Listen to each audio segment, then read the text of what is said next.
In this video, I'll show you January 24th, 2022, FedEx driver Demonstrators Gibson was shot at by a father and son, Gregory and Brandon Case, while working his delivery route in Brookhaven, Mississippi. Brandon was charged with aggravated assault and weapons charges. Gregory was charged with conspiracy, and both men were released on bond one day after being charged. No attempted murder charges were filed. In June of 2022, Mr. Gibson, along with supporters from multiple organizations, including the New Black Panther Party, the original Black Panthers, and the Elmer Geronimo Pratt Gun Club, visited the district attorney's office and the police station to advocate for the filing of more serious charges against the cases. After being denied meetings at both locations, Mr. Gibson and his supporters returned to the scene of the shooting, where he told his story and marched with his supporters. As the group was preparing to leave, Brookhaven Police Chief Kenneth Collins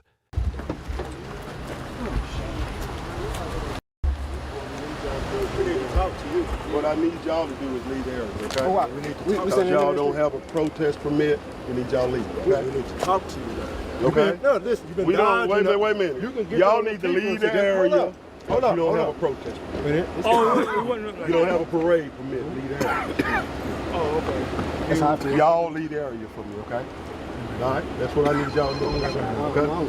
Y'all good? Everybody good? Yeah. We were leaving anyway. Yeah, we was going anyway. I just need y'all to leave the area. Okay, we were leaving anyway. Thank you. Yeah, we were just interviewing, checking out what was going on. Thank you the crime scene. I'm not leaving. Thank you. Mr. Kenny Collins. Get him to leave the area. Don't tell me. Get him to leave the area. Yeah, ain't nobody leave the area. You say him? Everybody needs to leave the area. Y'all don't have a permission to protest. Leave the area. We're not protesting. Okay? Y'all don't have a parade permit to occupy the street. Leave the area. Okay? Y'all done got about 3 minutes to leave. We just need you to do your job. You know where the public roadway stay? 3 minutes. You start that count right now, y'all. Don't worry about it. Don't worry about it. Start that count right now. You just blocked the street. You blocking the street. What happened when you came out there the first time you told him he was going to get justice? It's been 6 months. You ain't You still ain't gave him no justice. Nothing. No answer. None. You ain't turned it over to the What you gonna do? We know. Yeah, you don't What want you to talk gonna about do? it. You don't want What to are talk you about gonna it. do, What Kenny is your Collins? police department Step doing? Why you ain't arresting them? Leave the area. Why you ain't What are you gonna arresting do? them? You will run your out here and Leave say the these area. people. Make me. Make me. Get your people out there. Here you go. We got you. We got you going live. One person talk. I'm asking you a question. In most places you had a sidewalk, so people can assemble peacefully on the sidewalk. Where the sidewalk at? So y'all got a confrontation, so leave there. Well, that's all we asking y'all to do. Okay? we're not. We're on the sidewalk. Y'all in the middle of the street. But where would the sidewalk be at is what I'm saying. 6 months and still no justice. First Amendment. If they want to peacefully assemble, where could they do that at? You can go to the We good. We just want to know what we good. So we good. truck traffic. So we good. But if they're over here in the So grounds, we is this good. He just said we public? was good. You have to have a permit. Y'all have The sheriff is the law. The sheriff just said we was good, Nick. He just said we was good. The sheriff said we good. Who's the sheriff? He said no. He said we good. He just told us we was Highway good. Patrol. So let me ask you a question, It's the sir. law of the county. There's no sidewalk. We have the right under the First Amendment to peacefully assemble. Nobody did anything wrong. So where would be the sidewalk? If We were was over leaving here anyway. We where there were pulling out sidewalks anyway. at, When they it's pulled the up. only reason why this is happening now, we were leaving. And then you pulled up with this force, but when I was looking for people today, nobody got, and I got it, but nobody was able to meet with us. But now when we get ready to leave, Everybody show up. So where can they peacefully assemble? Because there's no sidewalks, but there's somewhere there's a public right of way. Where would that be? We pulled to the side. Block the road. Right, we blocking no road. None of that. the streets in order to assure the safety and convenience of the people. The court also argued that, quote, where a restriction of the use of highways is designed to promote the public convenience in the interest of all, it cannot be disregarded by the attempted exercise of some civil right, which in other circumstances would be entitled to protection. Now, in this instance, Brookhaven municipal law requires citizens to obtain a permit for, quote, UN, quote, parades. Section 42-32 of the Brookhaven Code of Ordinances defines the term parade as, quote, any parade, march ceremony, show, exhibition, pageant, or procession of any kind or any similar display in or upon any street, park, or other public place in the city. And Section 42-33 of the Brookhaven Code of Ordinances states that, quote, "No person shall engage in, participate in, aid, form, or start any parade unless a parade permit shall have been obtained from the Chief of Police or other appropriate official or body." Accordingly, it is likely that a court would determine that the protesters' march constituted a, quote, UN, quote, parade, requiring a permit for the purposes of the Brookhaven Ordinances. However, a court could also conclude that the parade permit requirement violated the First Amendment. In the 1969 case of Robinson v. Coopwood, the U.S. District Court for the Northern District of Mississippi held that a provision of a parade ordinance that required 1 hour's notice to be given to the police before any protest march could take place was an unconstitutional prior restraint on the exercise of First Amendment rights. In reaching this conclusion, the court recognized that, quote, "The exercise of the rights of free speech and free assembly cannot be made a crime, nor may those who seek to freely exercise those rights be criminally punished for failure to previously register their intentions with law enforcement officers in absence of a situation involving clear and present violence or threat thereof." Advance notice is impossible where the demonstration results from a spontaneous group desire, and even where there is sufficient time to give the requisite notice. The requirement necessarily destroys the feeling of security from official restraint and deters potential marchers from participating. Ultimately, the court determined that, quote, "If the activities likely to occur during a given assembly are not such as to incite people to violence or threaten the security of community life, or to interfere with the orderly function of governmental authority, it is a constitutionally protected activity and may not be made unlawful by the mere failure of its participants to have given law enforcement officers advance notice of their plans, as Section 42-34 of the Brookhaven Code of Ordinances requires that applications. And that's what he is. This ain't real. It's two racist white men. They tried to go get them. Go get them. You came in our face and you told us, "Oh, y'all gonna apologize to me. We gonna work it out." We tried to come talk to you. You didn't want to talk to us. We tried to come talk to Still you. no justice, bro. And you did not talk to us. 6 months. Police said we good. Thank you. All right. Everybody should be there. Clarity for these people. We're talking about the county part of it. Let me open the road. I'm gonna open the road. Okay. I'll make it happen. I'll make it happen. How you doing?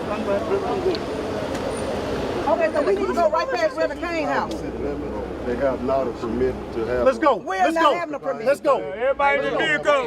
Let's go. Come on. Everybody, let's go. But then he comes over here and says we don't have a permit. Under the Constitution, whatever is considered public, we don't need a permit for that. If we were taken to the street, yes. We understand, brother. We already go. Okay? Thank you for everything. Okay. Make it happen. Can you tell me what would be public for them though? The thing is, we didn't know what's going on. People call and make it it's like something will happen. We had to protect you and them. You understand what I'm saying? It's our duty. But listen to what I'm saying. To bring all of these policemen? If we were on we want to help peace, okay? If we were on a sidewalk, let's go make it happen. You know what I'm saying? We talk on that time. Hear me, we talk. Okay, you got a card? I don't have anything with me. Somebody could be killing somebody. What's your name? My name is Vincent. Do what y'all got. With the sheriff's department? Yes. And what's your name? Vincent. Yeah. Okay? Let's make it happen, okay? Let's move on. Okay, let's move on. Let's go. Let's go. Let's go. Let's go. Okay, thank you. Thank you. If anybody have problem, let me know. I'm gonna help you out. Okay? Okay, let's go. But do you understand what I'm saying? Do you have a card? What's this? sure they ain't violating that right. No, this was this year. That's the other lady It was case. when he was shot at, not... The FedEx driver. Okay. That's who that was. Okay. I know the law. You can see right here. He knows he's a trooper. Right. Well, we're trying to do it. Y'all have the right, and we're just trying to do it peacefully. You know us. We're trying to be above, and we're just trying to make it civil. And actually, we were leaving. Right. We wouldn't even been out here. We were leaving, actually. Right. That's why we You know, that's what we're. We know the You law. know, that's We why was we're on the here. right You way know, the they whole called time. We us, wasn't and we're blocking here the road. But I'm saying when these people want to have a Right. demonstration, Right. he got shot. He almost lost his life right here for doing his job. And I understand that. He won't walk around trying to intimidate somebody. Right. Well, you know, that's what I'm saying.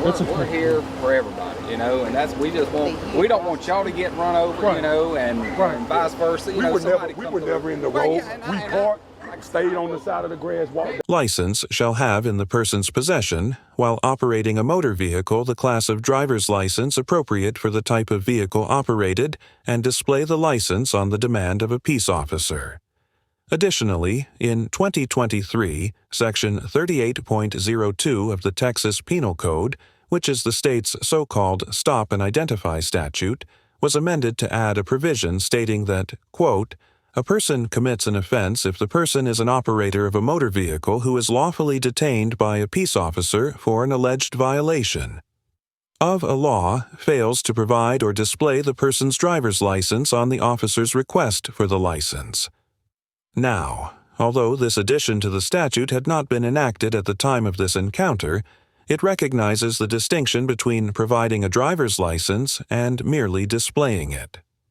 And as Section 521.025 of the Transportation Code only requires drivers to display their license during a traffic stop, it is probable that a court would agree with Mr. Turner that he was not required to hand over possession of his driver's license to Deputy Hanning. I can help you. Hey, Mr. Turner, still live the same address on your license? I'm gonna remain silent. Do you want me to tell you why you got pulled over? Or do you want to remain silent? I'm still waiting for the explanation. I can't hear you. Speak up for me, please. Still waiting for that explanation. Yeah, sure. You can tell me why you pulled me over. Okay, do you want to know the reason? Yes, I'm still waiting. Okay. Hey, did you happen to see me sitting on the side of the road back there? A couple miles? No, I was just driving on the road. Hey, when you came by in the left-hand lane, but you're following the vehicle in front of you, about probably a car length and a half back. Were you aware that you're going that close? I have a dash cam right here. I can't hear you. I understand. I know how far I was away from the vehicle. How far were you? What's that? How far were you from the vehicle in front of you when you came by? I know how far away. I know how far away I was, and that's all I'm gonna say. How far were you then? I have it on my dash cam. That's all I'm saying. You what? I have it on my dash cam right here, which is recording. All right. And that's all I'm gonna you're aware say. that you're probably a car length and a half or so back from this person in front of you? I'm gonna say it's on my dash cam. Say again? It's on my dash cam. Okay. Hey, do you know how fast you were going when you came by chance? It's on my dash cam. How fast were you going? It's on my dash cam. You don't know how fast you were going? It's on my dash cam. Okay. All right. Hey, when's the last time you got a ticket? Mr. Turner, when's the last time you got a ticket? I'm remaining silent right now. Say again? I'm gonna remain silent. You're gonna remain silent? Okay. All right. Hey, I'll be right back with you, okay? Okay.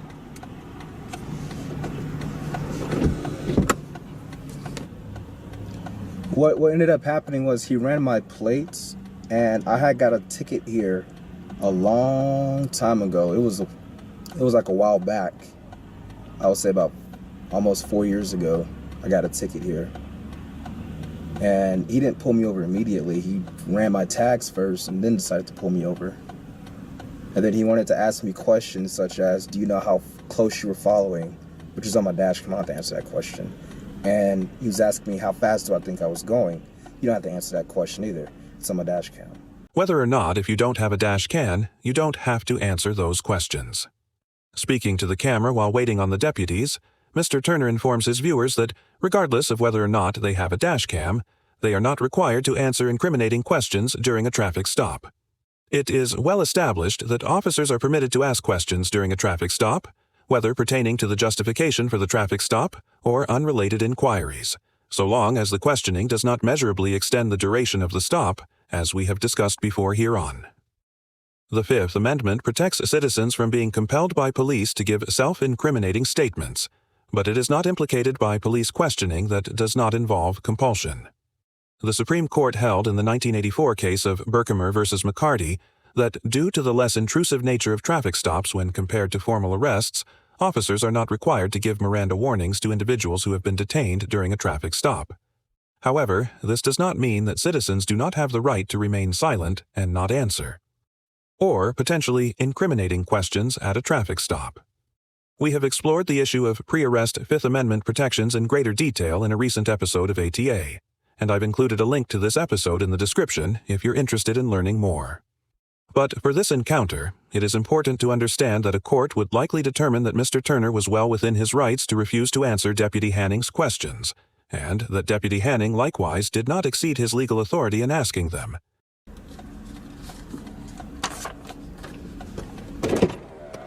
Hey, roll that window down a little bit more and I check that tent. All right, give me 1 second. Just a little bit more. You go ahead and put your camera up here, that's fine. Just do it a couple more inches for me, okay? There you go. Let me hold the camera so you can get the reading. I see it, 29.7. 29.7. All right. So, you live up here now? Mr. Turner, you living up here now? I'm not answering any questions. Say again? I'm not answering any questions. Okay. Why don't you want to answer any questions? Because I'm exercising my Fifth Amendment right now. Okay. All right. You do this all the time? Say again? I said I can give you a business card after we're finished. Please? We're done. We're done? This is a warning for the traffic stop. What was the What was the warning for? What did I tell you why you originally got pulled over? For following too closely? I'm not sure you were asking me questions, so I'm not sure if that was the reason why you were pulling me over. So you were asking me if I was following too close, you asked me how fast I was going. Yeah. But I still don't know why you're pulling me over. Because you were following the vehicle in front of you too close. So, okay. Okay? That's why you got pulled over. So you living up in this area now?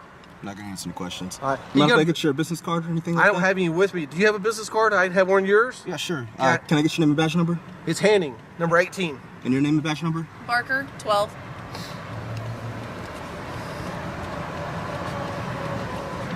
Am I free to go or am I still being detained? Oh, you're free to go. So where's this at?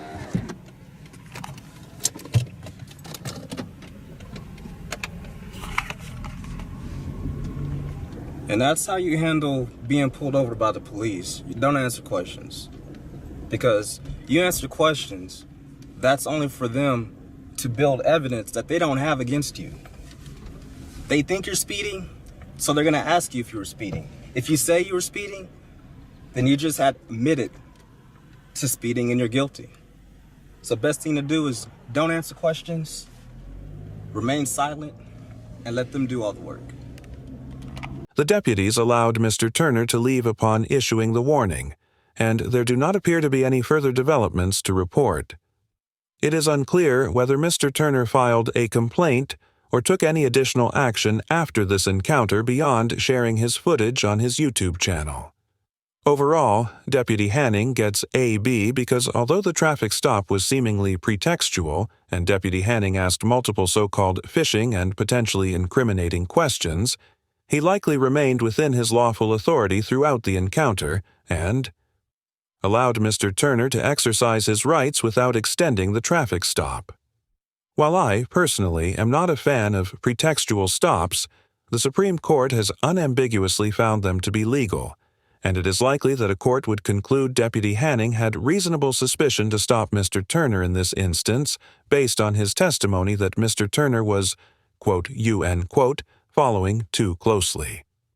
Likewise, even though Deputy Hanning was clearly trying to get Mr. Turner to incriminate himself, officers are free to ask these kinds of questions. During a routine traffic stop, as long as they do not unreasonably extend the detention to do so. Deputy Hanning appeared mindful of these facts, and although he seemed to be irritated and somewhat confused at Mr. Turner's exercise of his rights, he ultimately allowed him to leave when his questioning was unfruitful. Mr. Turner gets an A+ for successfully exercising his right to remain silent, maintaining a firm but respectful demeanor throughout the encounter, and sharing his experience on his YouTube channel to help educate his viewers. Turner did an excellent job of avoiding incriminating himself in response to Deputy Hanning's questioning, and had he admitted information regarding how fast he was going or how closely he was following the vehicle in front of him, He could have potentially provided the deputies with the evidence that they needed to issue a citation. This encounter demonstrates how citizens can effectively, respectfully, and lawfully invoke their right to remain silent during a traffic stop, and how the exercise of this right can help citizens avoid potential traffic citation, or even criminal charges. Thank you very much for watching the video. Subscribe our channel for next video.